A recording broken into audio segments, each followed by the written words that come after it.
महारानी, तुझे मैंने आधा घंटा पहले बोला था ना कि मेरे लिए कोल्ड ड्रिंक लेकर आओ, और यहाँ तो खाना ठोस रही थी। भाभी मुझे भूख लग रही थी इसलिए खाना खा रही। ओ भूख लग रही थी, मैं खिलाती हूँ ना खाना। लियो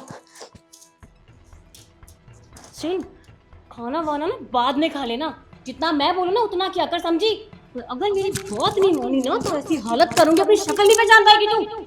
अब उठा से और लेकर जा, अब मेरी कोल्ड ड्रिंक लेकर आ। कहाँ जा रही है? ये कौन साफ करेगा? तेरे माँ बाप आएंगे ऊपर से साफ करने? नहीं ना, तो पहले साफ कर इसे, उसके बाद कोल्ड ड्रिंक लेकर आ, और ठंडी लेकर आना। जी। वहाँ खराब करके रखा है इसने।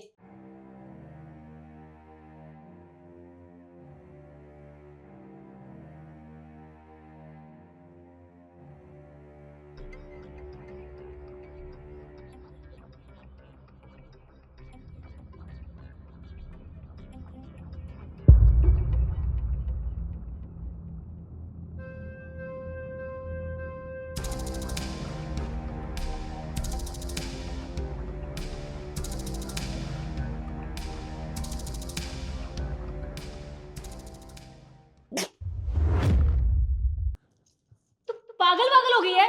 तुझे कहा था ठंडी कोल्ड ड्रिंक लेकर, ये गर्म लेकर आ गई। तू पागल है? तुझे तो आज मैं वो सबक सिखाऊंगी ना तो जिंदगी भर याद रखेगी। ना काम की ना काज की, दुश्मन अनाज की। शिखा, केशव, केशव तुम कब आए? तुमने तो मुझे सरप्राइज दे दिया। सरप्राइज तो शिखा तुम्हें नहीं, आज मुझे मिला है। ये क्या कर रही थी तुम मेरी बहन के साथ?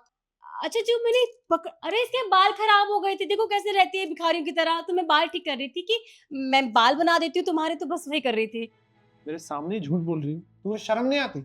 मुझे अच्छे तरीके से दिखाई दे रहा था कि तुम मेरी बहन के साथ क्या करना चाह रही थी। अब तुम बताओगे कि तुम मेरी बहन के साथ ऐसा क्यों करती हो? केशव तुम्हें फिर गलतफहमी हो रही है। ये सीढ़ियाँ साफ कर रही थी। मैं कितनी बार बोलती हूँ कि कोई काम मत किया कर, मैं सारा काम कर लूंगी, पर ये कि मेरी बात नहीं मानती। नहीं भाभी मुझे काम करना है, मुझे काम करना है, मैं फ्री बैठी रहती हूँ, क्या करना है?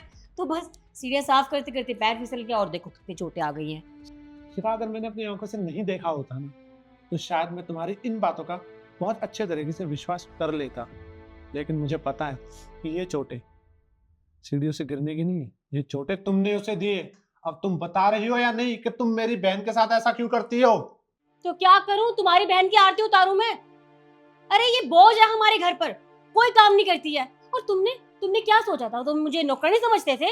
इस घर की बहू हूं मैं, नौकरानी नहीं हूँ। अरे कहीं भी जाती हूँ उसको साथ में लेके जाना पड़ता है, ना कोई पार्टी अटेंड कर पाती हूँ, ना दोस्तों के साथ मूवी देख पाती हूँ। क्या करना है? इसकी सेवा करनी है महारानी की। अरे तुम शादी क्यों नहीं करवा देते? ना कोई काम करती ढंग से, ना कुछ, एक भी काम बोलती हूँ ना ढंग से करती नहीं है वो। मैं परेशान हो क्यों केशव इससे, भगाओ से यहाँ से। ये शिखा, बस करो तुम। तुम्हें पता है ना कि मम्मी पापा को गए हुए अभी 6 महीने हुए हैं। गाँव में अपना कोई बचा नहीं है, तो वहीं अकेली रह लेगी, इसलिए मैं इसको यहाँ पर लेकर आया था। और कुछ दिनों में इसके कॉलेज भी शुरू होने वाले थे, तुमसे तब भी रुका नहीं गया। और रही इसकी शादी की बात, जब मेरा मन होगा ना, जब मेरी मर्जी होगी, तब इसकी शादी होगी, समझे तुम? तुम्हारी मर्जी से ना इस घर में पत्ता भी नहीं हिलेगा। तुम अपने इस बहन की वजह से मुझ पर चिल्ला रहे हो। केशव मेरी बात याद रखना, जिंदगी भर तुम्हारी बीवी काम आएगी, तुम्हारी बहन नहीं। मुझे तुम्हारी जैसी बीवी ना चाहिए भी नहीं, और मैं तुमसे ज्यादा ना अपनी बहन से प्यार करता हूँ। तुम एक काम करो, अपना सामान बांधो और निकलो यहाँ से। हाँ हाँ ठीक है, मुझे रहना भी नहीं है। और वैसे भी जिस घर में मेरी को इज्जत नहीं है, मेरी को सुनता ही नहीं है, मैं क्यों रहूं ऐसे घर में? रहो अपनी बहन के साथ, सड़ो इस घर में, नहीं रहना मुझे इस घर में। बहन, तेरे साथ इतना कुछ हो रहा था, तूने बताया क्यों नहीं? भैया बहुत बार कोशिश की कि आपको बता दूं, पर फिर सोचा कि मेरी वजह से आप दोनों का रिश्ता खराब हो जाएगा, बस इसलिए नहीं बताया और सब कुछ सहन करती रही। कोई बात नहीं, मैं आ गया हूँ। अब तुझे किसी भी चीज की कोई चिंता करने की जरूरत नहीं है, मैं सब कुछ ठीक कर दूंगा।